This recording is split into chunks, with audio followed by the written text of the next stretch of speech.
Good Thursday morning, everybody. Beautiful Thursday morning here in Central Florida. Sunday, 77 degrees. So we want to get some more liquid sunshine all weekend. Yep. My uncle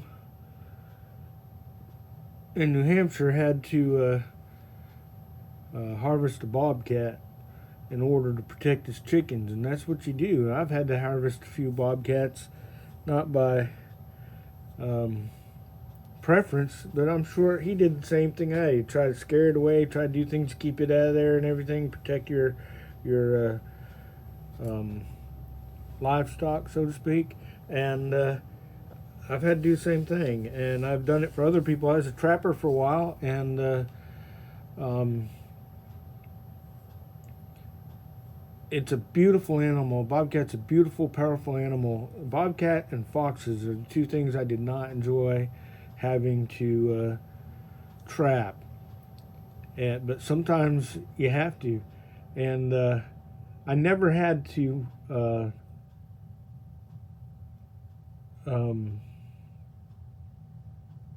unalive a fox.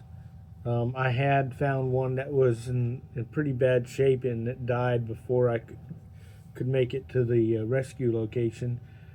But bobcat, I've had to take a couple of those out, and I tried not to, following the law and trying to relocate and trying to do things that are appropriate.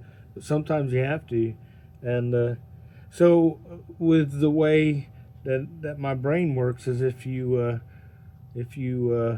end its birthdays, then you should not waste that, and so I had hides, but they were going for pretty good price.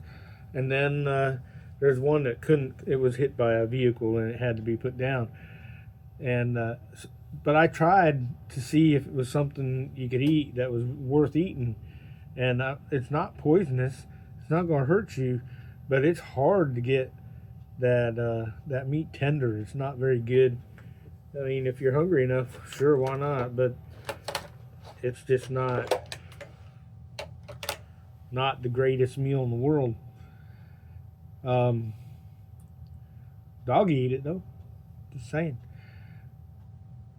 Sometimes you got to do that. Most of the things that I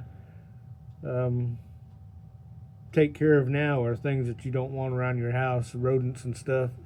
And but even if I get a squirrel and show someone how to skin it and everything, you can eat squirrel. It's not bad. You can turn your nose up to it if you want. It ain't bad. And there's several things that I've eaten that I guess isn't normal anymore. But what's normal? As long as you can make it tender, that's all that matters, right? Tastes good.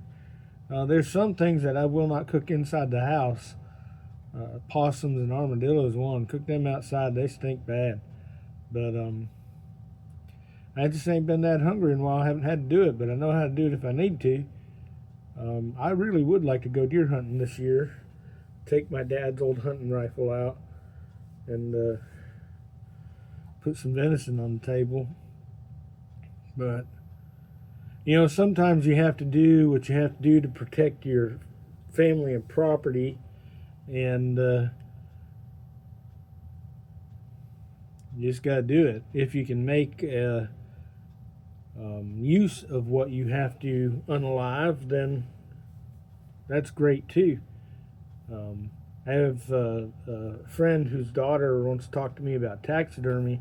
I don't know a ton about taxidermy. I know a little bit. I have harvested hides and tanned them and made things from them, but I don't know a lot about the actual preserving for taxidermy other than birds. I have done some birds, but hey, learn, go where you think you can go, and do what you think you can do. You should be able to determine what's right or wrong. I was brought up very, very strict that if you unalive an animal, that it be as painless and humane as possible, and that you do not waste any of that animal, whether it be deer or whatever you're doing. We raised and harvested quail for a long time. Their purpose was to feed us eggs and meat, and they're really good. And if you haven't tried it, don't knock it. Quail is really easy to raise and really easy to harvest in Florida. I'm not sure how they would do in the dead of winter up north, but raised a lot of fowl up there too. Not that small, but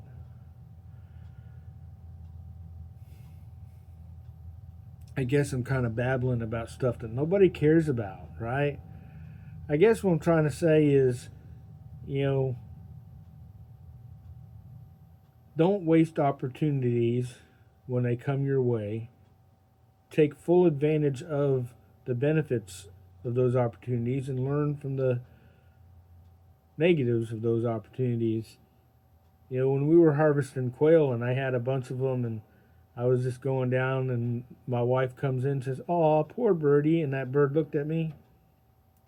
I'm gonna lie, that bird got a presidential pardon that day.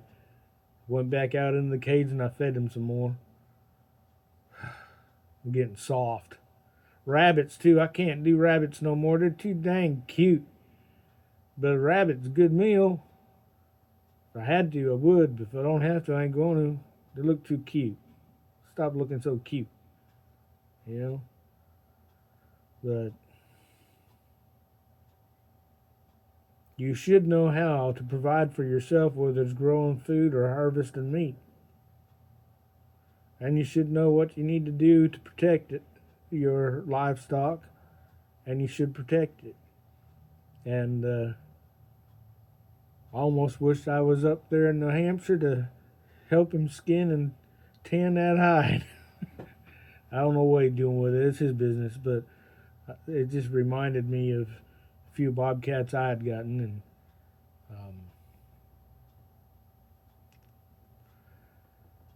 good old days, I guess.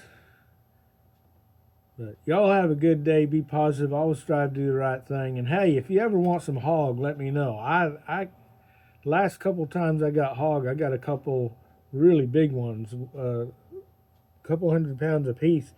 But my wife don't want me to bring it home. She don't want it in the house. She don't want it cooked in the house.